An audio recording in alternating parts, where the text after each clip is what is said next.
Hi everybody, Penny here. Welcome to my kitchen. So today we are making my jumble beans. And the reason they're called jumble beans is because the word jumble means to put or throw together without any order.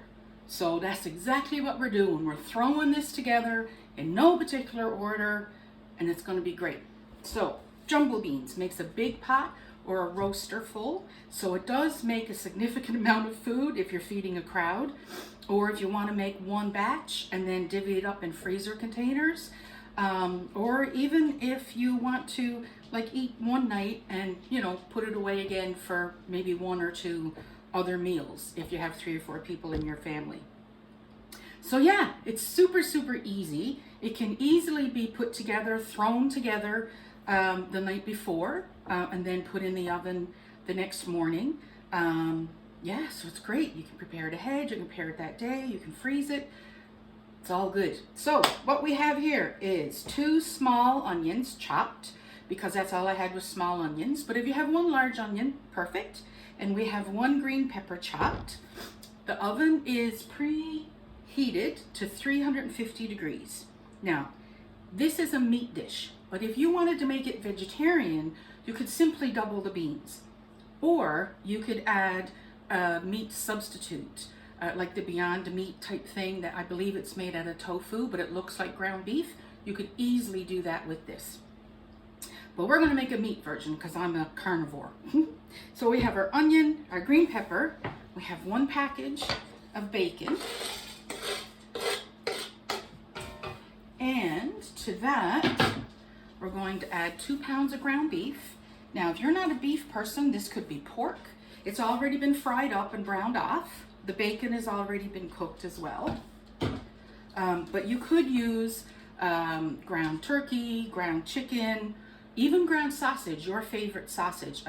If you like things a little spicy, a spiced Italian sausage out of the casing and fried up would be nice as well. It's jumble. It's just no order, throw it in, it's all good. Okay, so now to that, I'm going to add 1 can of kidney beans that's been drained and 1 can of chickpeas. Now you can add whatever beans you want. This is what I had in the cupboard. If I had black beans, I might add those. If I had a can of mixed beans, I might add those. Whatever beans you like, you go for it.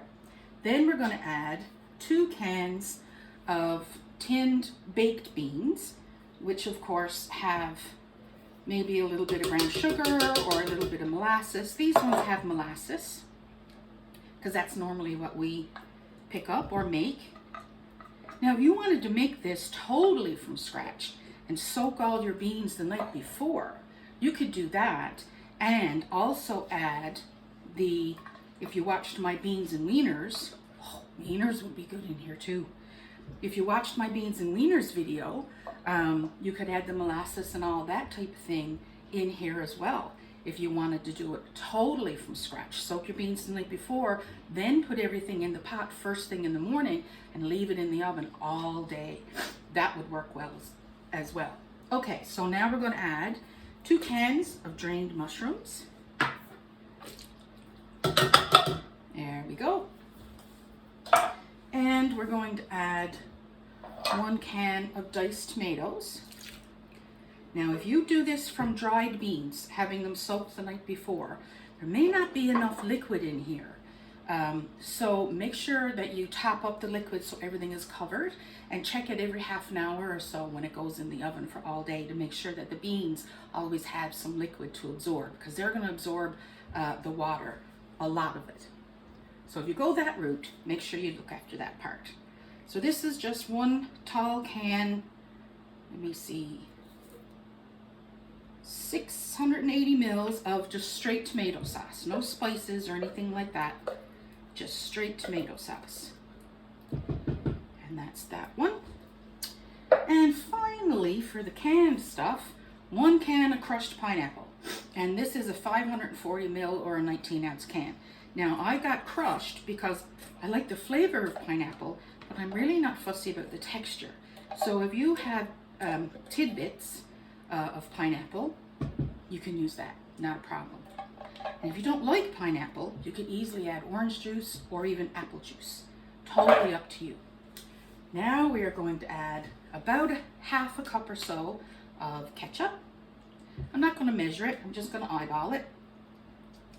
There we go. We're going to add about a tablespoon of mustard. Again, I'm just going to eyeball it. There we go. And I'm going to add just about a tablespoon, so like, you know, a capful and a little bit of apple cider vinegar. But if you just have white vinegar, that's fine too. Okay, now I'm going to add pretty much what's left in this bottle, I think. Just a kitchen tablespoon of oregano and a second one of oregano. Now, if you don't like oregano and you want to add thyme, you can go for it. If all you have in the house is maybe some Italian seasoning, which is mixed spices, go for it. If all you have is maybe some rosemary, you can do that too. This is 2 bay leaves because they're not very big, but 1 large bay leaf would be perfect.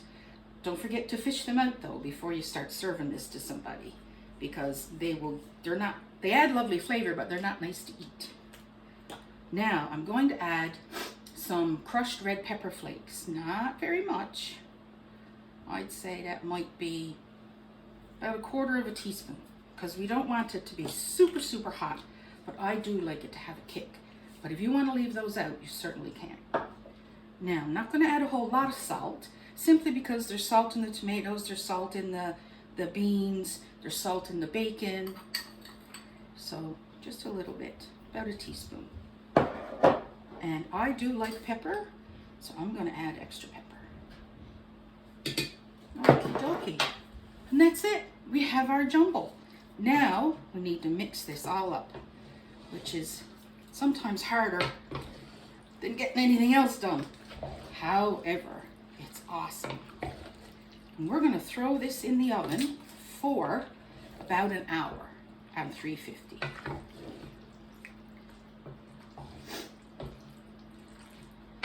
All right, so if you don't like onions, you could easily, oh, I lost a mushroom, use onion powder or the dried onion flakes.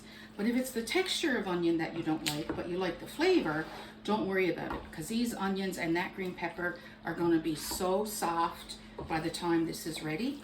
It will be awesome. Okie dokie. All right, so that was easy peasy. Jumbled beans. I'm going to put it in the oven for about an hour, and we'll be back to show you the end result. Hi everybody, back again. So our jumble beans are ready. Now we'll just take up a bowl. And if you want to, you can cover it in cheese, or you can serve it with some rice, or some nice homemade bread, or dinner rolls, or just like it is. It's all good. There you have it. Jumble beans for supper. I hope you give it a go. Enjoy.